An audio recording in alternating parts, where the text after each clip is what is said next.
Hello hi friends, പുതിയൊരു വീഡിയോയിലോട്ട് എല്ലാവർക്കും സ്വാഗതം. അപ്പം നമ്മളിതാ നാട്ടിലെത്തിയിരിക്കുകയാണ്. നാട്ടിലെത്തിയിട്ട് നമ്മളിതാ ഏതാണ്ട് 2 ദിവസമായി. അപ്പോൾ എത്തിയപാട് തന്നെ നമുക്കൊരു വേല കിട്ടിയിട്ടുണ്ട് കേട്ടോ, നമ്മുടെ ആലത്തൂരുകാരുടെ വേല, പുതിയങ്കം വേല. അപ്പോൾ നമ്മൾ പുതിയങ്കം ദേശക്കാരാണ്. അപ്പോൾ പുതിയങ്കം ദേശത്തോട്ട് നമ്മൾ പോയതാണ് കേട്ടോ. വേല ദിവസം ഈവനിങ്ങും നല്ല വെടിക്കെട്ടുണ്ട് ഈവനിങ്ങിന്. അപ്പോൾ അത് കാണാൻ വേണ്ടിയിട്ട് നമ്മൾ ഇറങ്ങിയതാണ്. അപ്പോൾ ഇന്നത്തെ വിശേഷം വേലയാണ് കേട്ടോ. അപ്പോൾ നമുക്ക് വീഡിയോയിലോട്ട് പോവാം. ആദ്യമായിട്ട് ആരെങ്കിലും നമ്മുടെ വീഡിയോ കാണുന്നുണ്ടെങ്കിൽ തീർച്ചയായിട്ടും സബ്സ്ക്രൈബ് ചെയ്തിട്ടൊന്ന് കാണണേ. ഏതാണ്ട് ഞാൻ വേല കണ്ടിട്ട് ഏകദേശം ഒരു 3 വർഷമായിട്ടുണ്ടാകും. എൻ്റെ കല്യാണത്തിന് മുൻപ് ഞാൻ കണ്ടതാണ്. അതിനുശേഷം വേലയ്ക്ക് കൂടാൻ പറ്റിയിട്ടുണ്ടായിരുന്നില്ല കേട്ടോ. അപ്പോൾ ലോങ് ടൈമാണ് വേല കൂടുന്നത്. അതിൻ്റെ ഒരു ഇൻട്രസ്റ്റ് തന്നെ ഉണ്ട് കേട്ടോ എനിക്ക്. കൂടാതെ നമ്മുടെ മോളും കുട്ടിയുണ്ട് കൂടെ. അപ്പോൾ എന്താവും എന്നറിയില്ല, അവൾ ഇത്ര ആൾക്കൂട്ടും അല്ലെങ്കിൽ വെടിയും അങ്ങനെയൊന്നും കണ്ടിട്ടില്ല. അപ്പോൾ അതിൻ്റേതായിട്ടുള്ളൊരു ടെൻഷനും കാര്യങ്ങളും ഉണ്ട്. അപ്പോൾ നമ്മളിതാ വേലപ്പറമ്പ് എത്തിയിരിക്കുകയാണ് കേട്ടോ. അപ്പോൾ ഒരു ദേശക്കാരുടെ വേല സ്ഥലമാണ്, നമ്മുടെ പുതിയങ്ങാരുടെ ദേശമാണ് കേട്ടോ നമ്മൾ പോയിക്കൊണ്ടിരിക്കുന്നത്. അപ്പോൾ ഇതൊരു ചെറിയൊരു വേലപ്പന്തലാണ്. പുതിയങ്ങാരുടെ വേലപ്പന്തൽ നമ്മുടെ പുതുക്കളങ്ങര ദേവി എന്ന് പറഞ്ഞിട്ടുള്ള ഒരു അമ്പലത്തിൻ്റെ ഫ്രണ്ടിലാണ് കേട്ടോ വേലപ്പന്തലുള്ളത്. അതിന് മുൻപുള്ള ദേശക്കാരുടെ ഒരു ചെറിയൊരു പന്തലാണ് കേട്ടോ. അപ്പോൾ ഇവിടെ ആന വന്ന് നിൽക്കും. നമ്മളവിടെ എത്തിയപ്പോൾ ഏതാണ്ട് ഒരു 5 മണി 5:30 ആയിട്ടുണ്ടായിരുന്നു കേട്ടോ. അപ്പോൾ നമ്മളിതാ ചപ്പലാന എന്ന് പറയും. ഇത് നിങ്ങൾ കണ്ടിട്ടുണ്ടോ എന്ന് എനിക്കറിയില്ല. പാലക്കാടുകാരാണെങ്കിലും ആലത്തൂരുകാരാണെങ്കിലും കണ്ടിട്ടുണ്ടാവും. ഈ കാണുന്ന ആന ചപ്പലാന, അതായത് നമ്മുടെ ആനൻ്റെ ഡമ്മി വേർഷനാണ് കേട്ടോ ഇത്. അതിലൊരു ദേവി കുടികൊള്ളുന്നുണ്ടെന്നായിരിക്കും ഐതിഹ്യം വരുന്നത്. എനിക്കതിൽ കൂടുതലായിട്ട് അറിയില്ല. അറിയുന്നവർ ആരെങ്കിലും ഉണ്ടെങ്കിൽ ഒന്ന് കമൻറ്റ് ചെയ്യണേ. അപ്പോൾ നമ്മൾ വരുന്ന സമയത്ത് ചപ്പലാന വലം വയ്ക്കുകയായിരുന്നു കേട്ടോ. അതിൻ്റെ മുൻപിലായിട്ട് കോമരം പോകുന്നുണ്ട് കേട്ടോ, അതായത് വെളിച്ചപ്പാട് പോകുന്നുണ്ട്.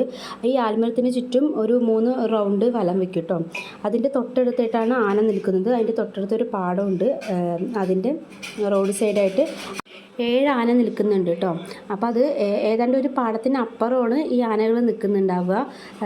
വെടിക്കെട്ടൊക്കെ തുടങ്ങുന്ന സമയത്ത് അത് ശിങ്കാരിമേളമൊക്കെ അവസാനിച്ച് ഫ്രണ്ടിലോട്ട് വന്ന് നേരത്തെ കണ്ട ആൽമരത്തിൻ്റെ ഫ്രണ്ടിലായിട്ടൊരു പന്തലുണ്ട്. ആ പന്തലിൽ നിരന്ന് നിൽക്കും കേട്ടോ. അങ്ങനെയാണ് ഇവിടെ നടക്കുന്നത്. ഇവാ ബേബി ആദ്യമായിട്ടാണ് കേട്ടോ ആനകളെ കാണുന്നത്. അതിൻ്റെ എക്സൈറ്റ്മെൻറ്റിലാണ് അവളിരിക്കുന്നത്. അതും 7 ആനകൾ അടുപ്പിച്ച് കണ്ടതും പിന്നെ പഞ്ചവാദ്യം എല്ലാം കൂടി ആയപ്പോൾ ആളൊരു ശരിക്കും ത്രില്ലടിച്ച് നിൽക്കുകയായിരുന്നു കേട്ടോ.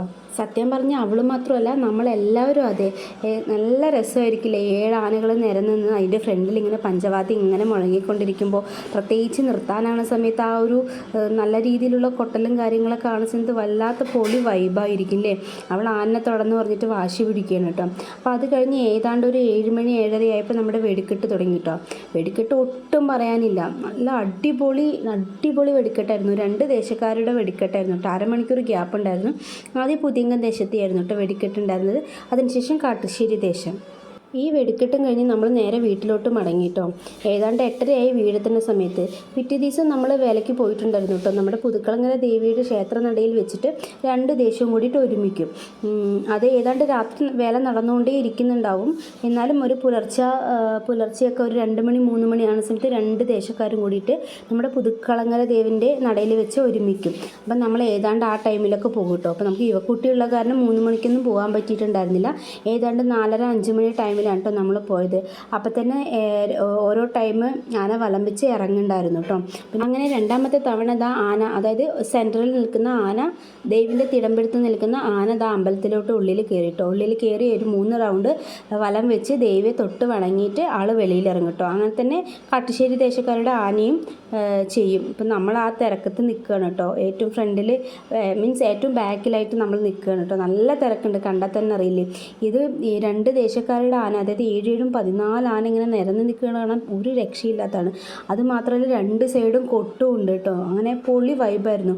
ഏതാണ്ട് 6 മണിയൊക്കെ ആയപ്പോഴാണ് കേട്ടോ ഈ സീൻ ഉണ്ടായിരുന്നത്. ഇതിൽ ഏറ്റവും എനിക്ക് ഇഷ്ടപ്പെട്ട കാര്യം എന്താണെന്ന് വെച്ച് പറഞ്ഞാൽ ആനകൾ തമ്മിൽ വലിപ്പം നോക്കും കേട്ടോ. തല പൊക്കിയിട്ട് വലിപ്പം നോക്കും. അത് വല്ലാത്തൊരു അനുഭവമാണ് കേട്ടോ. അതും കഴിഞ്ഞ് നമ്മളിതാ ആനകളൊക്കെ പിരിഞ്ഞു പോയി, വേലയൊക്കെ പിരിഞ്ഞപ്പോൾ നമ്മളിതാ സാധനങ്ങൾ വാങ്ങിക്കാനായിട്ട് നടക്കുകയാണ് കേട്ടോ. പൊരി, അലുവ, കമ്മൽ, മാല, വള എന്നിവേണ്ട എല്ലാ സാധനങ്ങളും ഉണ്ടാകും. അപ്പോൾ പൊരി അലുവയൊക്കെ വാങ്ങിച്ച് നമ്മൾ സാധനങ്ങളൊക്കെ വാങ്ങിക്കാൻ നിൽക്കുകയാണ് കേട്ടോ. നമ്മുടെ കസിൻസും ചെറിയച്ചന്മാരും എല്ലാവരും ഉണ്ടായിരുന്നു കേട്ടോ. അപ്പോൾ അതൊക്കെ വാങ്ങിക്കാൻ പോവുകയാണ്. അതിൻ്റെ കൂട്ടത്തിൽ തന്നെ നമ്മളൊരു മൈലാഞ്ചി മൈലാഞ്ചി കണ്ടിട്ടുണ്ടായിരുന്നു. നമ്മൾ ഈ അച്ചിൽ മുക്കിയിട്ട് കയ്യിലാക്കി കഴിഞ്ഞു പറഞ്ഞാൽ പെട്ടെന്ന് തന്നെ ചുമക്കുന്ന മൈലാഞ്ചി കണ്ടിട്ടുണ്ടായിരുന്നു കേട്ടോ. ചെറുപ്പത്തിലെങ്ങാണ്ട് ഇട്ടത്, അതിനുശേഷം ഇട്ടിട്ടില്ല. അപ്പോൾ കണ്ടപ്പോൾ ഒരു കൗതുകം തോന്നിയപ്പോൾ ഞാൻ ഫസ്റ്റ് കൈ കൊടുത്തു കേട്ടോ. ഇട്ട് കണ്ടപ്പോൾ നല്ല ഭംഗിയുണ്ടായിരുന്നു. അപ്പോൾ ഓരോ കസിൻസും അതുപോലെ ഇട്ടു കേട്ടോ. കസിൻസ് മാത്രമല്ല, നമ്മുടെ ഇവക്കുട്ടി ഇട്ടിട്ടുണ്ടായിരുന്നു കേട്ടോ, വേണമെന്ന് പറഞ്ഞ് വാശി പിടിച്ചിട്ട്. അത്ര നല്ലതായിട്ടുള്ള കാര്യമൊന്നുമല്ല, പക്ഷേ അവളുടെ ഒരു ആഗ്രഹമല്ലേ എന്ന് പറഞ്ഞിട്ട് നമ്മൾ അവൾക്ക് ഇട്ട് കൊടുത്തിട്ടുണ്ടായിരുന്നു കേട്ടോ. അനങ്ങാതെ കൈ കൊണ്ട് കാണിച്ചു കൊടുക്കുകയാണ്. ആദ്യമായിട്ടാണ് കേട്ടോ അവളുടെ കയ്യിൽ മൈലാഞ്ചി ഇടുന്നത്. അതിൻ്റെ എക്സൈറ്റ്മെൻറ്റ് കുഞ്ഞാറ്റൻ്റെ മുഖത്ത് നല്ലപോലെ ഉണ്ടായിരുന്നു കേട്ടോ. ഒരു കൈക്ക് ഏതാണ്ട് 50 രൂപയാണ് കേട്ടോ ഇരുന്നിട്ട് ചാർജ് ചെയ്തിട്ടുണ്ടായിരുന്നത്. ഏതാണ്ട് ഒരു 2-3 ദിവസമൊക്കെ നിന്നിട്ടുണ്ടായിരുന്നു. അത് കഴിഞ്ഞിട്ട് അത് പോയിട്ടുണ്ടായിരുന്നു കേട്ടോ. അപ്പം നമ്മൾ അങ്ങനെ പർച്ചേസിങ് എല്ലാം കഴിഞ്ഞ് നമ്മൾ വീട്ടിലോട്ട് മടങ്ങി കേട്ടോ. അപ്പം നമ്മുടെ ചെറിയൊരു വേല വിശേഷമായിരുന്നു കേട്ടോ ഈ വീഡിയോ. അപ്പോൾ നമ്മുടെ വീഡിയോ ഇഷ്ടമായി കഴിഞ്ഞു പറഞ്ഞാൽ തീർച്ചയായിട്ടും ലൈക്ക് ചെയ്ത് സബ്സ്ക്രൈബ് ചെയ്ത് ഷെയർ ചെയ്ത് സപ്പോർട്ട് ചെയ്യാൻ മറക്കല്ലേ. അതുപോലെ തന്നെ നമ്മുടെ പുതിയതായിട്ട് ആരെങ്കിലും വീഡിയോ കണ്ടെങ്കിൽ തീർച്ചയായിട്ടും സബ്സ്ക്രൈബ് ചെയ്ത് കാണണം. വീഡിയോ സ്കിപ്പ് ചെയ്യാതെ തന്നെ തീർച്ചയായിട്ടും കാണണേ. അപ്പോൾ പുതിയൊരു വീഡിയോയുമായി കാണുന്നവരേക്കും